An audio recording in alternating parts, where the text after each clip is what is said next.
Olá, bem-vindos ao nosso Boa Noite Investidor, hoje sexta-feira, dia 4 de janeiro.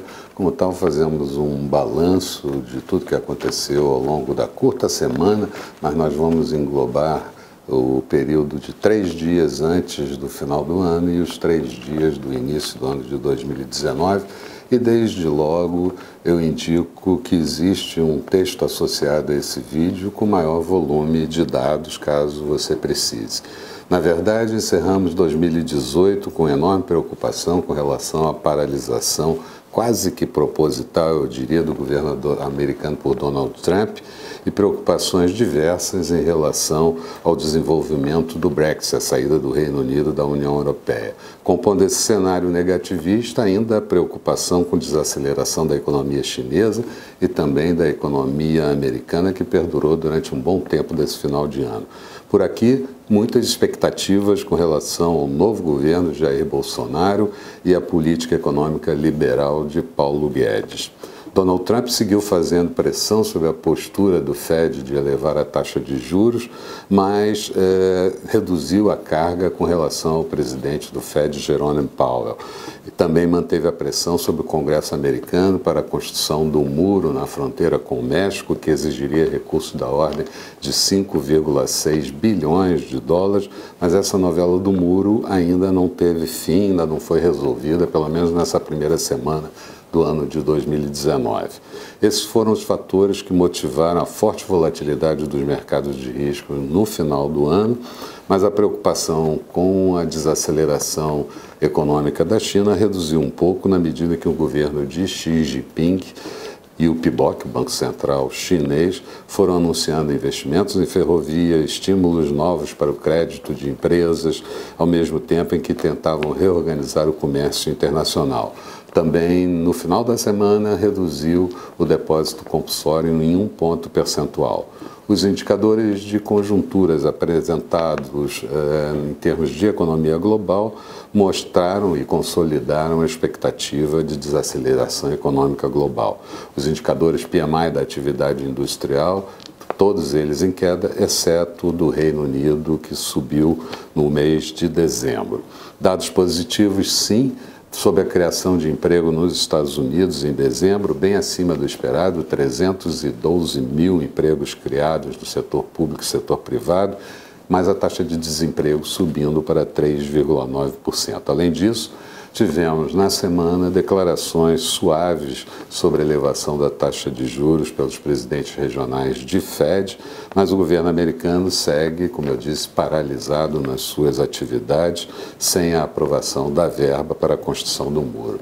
No que tange à inflação no mundo, os indicadores se mantêm bastante bem controlados, inclusive por aqui, e não indicam acirramento da normalização da política monetária, pelo menos por esse ângulo, em diferentes países desenvolvidos. Ao contrário, nos Estados Unidos, as últimas declarações mudaram um pouco o consenso dos analistas, que originalmente eram de 4 altas ao longo do ano de 2019 para apenas 2 altas no ano de 2019 e, eventualmente, até uma. E isso deve influir também na postura mais condescendente de bancos centrais, como o Banco Central o inglês, o Banco Central Europeu e o Banco Central Japonês. E, principalmente, o PBOC, o Banco Central da China, esse sim, podendo flexibilizar ainda mais a política monetária. Também por aqui, inflação baixa, a Selic deve permanecer em 6,5% por um bom período, entrando pelo ano de 2019. Tudo isso e todas essas preocupações havidas durante o ano justificam o comportamento dos mercados acionários.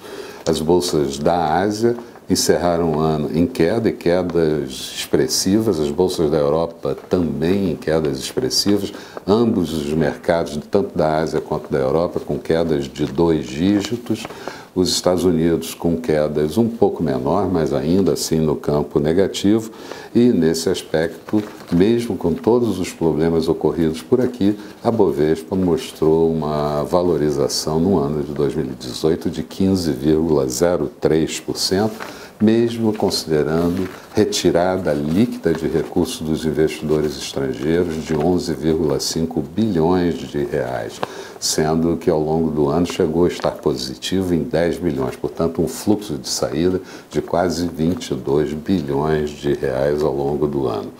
No cenário doméstico, em que pese a divulgação de alguns indicadores de conjuntura referente ao mês de novembro, como o déficit primário de 67,1 bilhões de reais, 1,07% do PIB, e o déficit nominal de 419 bilhões de reais, 6,71% do PIB, ou ainda a dívida bruta brasileira subindo para 73,3% do PIB, ainda assim os investidores mantiveram o foco nas reuniões da equipe de transição e proximidade da posse de Jair Bolsonaro. Fechando o ano de 2018, tivemos a balança comercial com um superávit de 58,3 bilhões de dólares, mas mostrando uma queda em relação ao superávit de 2017 de 13,3%. As exportações atingiram 239 bilhões de dólares, o maior volume exportado dos últimos 5 anos, e o fluxo cambial ficou negativo no finalzinho do ano em 995 milhões de dólares, fruto de um fluxo financeiro negativo de 48,7 bilhões de dólares. Os bancos fecharam o ano de 2018 vendidos em 24,9 bilhões de dólares. Apesar disso, o ambiente político dominou a cena ao longo de todas essas 2 semanas.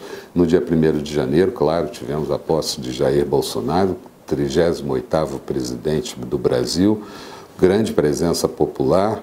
Bolsonaro fez discurso curto, reverberando basicamente alguns temas da sua campanha, mas a semana seguinte foi muito inspiradora com a transmissão de cargos dos diferentes ministérios e também falando o interesse dos investidores muito focado em 2 aspectos. Como seria a sucessão no Congresso Nacional e o discurso de transmissão do cargo do superministro de Economia, Paulo Guedes. O primeiro, o apoio para Rodrigo Maia surgiu logo cedo, o PSL dando o apoio a Rodrigo de Maia e, com isso, aliviando um pouco tensões. Rodrigo Maia é o candidato mais forte para assumir a presidência da Câmara novamente. A liderança de Rodrigo Maia foi interpretada como um fator positivo, facilitador da aprovação de reformas pelo novo governo que está começando, e os mercados locais reagiram muito bem. Já o discurso de Paulo Guedes soou como uma sinfonia aos ouvidos dos investidores.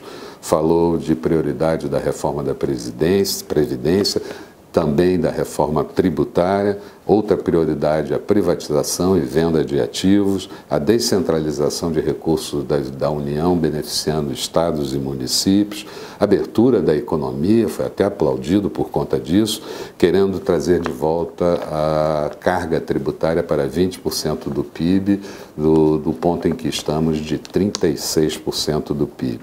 O discurso só não foi melhor porque Paulo Guedes não aprofundou como faria a reforma da Previdência e qual seria a estratégia adotada pelo governo junto ao Congresso para sua aprovação. Também falou da existência de um plano B caso não seja aprovada a reforma da Previdência. Destacamos ainda durante a semana o curto-circuito com o presidente Bolsonaro em entrevista ao SBT sobre a reforma da Previdência, curto-circuito com a sua equipe, e a antecipação de que Paulo Guedes estaria reduzindo a alíquota de imposto de renda à pessoa física de 27,5% para 25%, aumentando o IOF para compensar benefícios fiscais da Sudene e da Sudan, e tudo isso acabou sendo, de certa forma, desmentido ao longo do último dia da semana. Os mercados voltaram a reagir, a Bovespa fez seguidas máximas históricas do seu índice intraday e também de fechamento, ajudada pelo comportamento do petróleo no mercado internacional, impulsionando as ações da Petrobras, e o governo dizendo, na posse do novo presidente da Petrobras, Roberto Castello Branco, que não interferirá na sistemática de preço, e o próprio novo presidente dizendo que é contra subsidiar preço de combustíveis.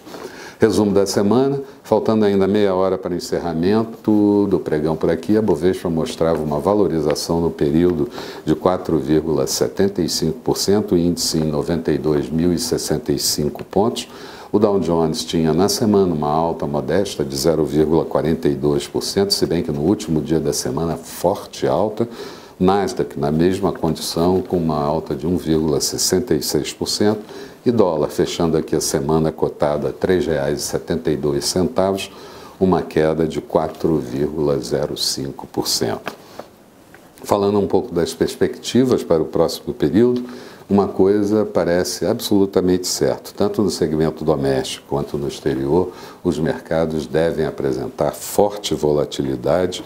Aqui, muitas notícias tendem a sair ao longo de todo o final, até o final do mês, principalmente de algumas mudanças, algumas reformas infraestruturais, infraconstitucionais, e também às vésperas da posse do novo Congresso esse que nasce bem modificado já. No plano externo, teremos notícia do encontro entre a China e os Estados Unidos, começa nesta segunda-feira, segunda e terça-feira em Pequim, para discussões sobre comércio e tarifas, ao mesmo tempo que teremos definição sobre a paralisação do governo americano por mais um período.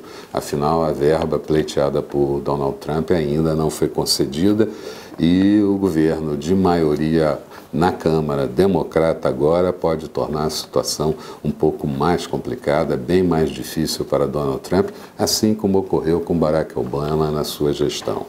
Do lado positivo, teremos o esforço da China para que a economia não desacelere mais, uma leitura possível que eu já antecipei de que os juros podem voltar a cair por lá, e certamente isso vai mexer com os mercados, principalmente mercados de commodities, segmento de petróleo, minérios, produtos agrícolas.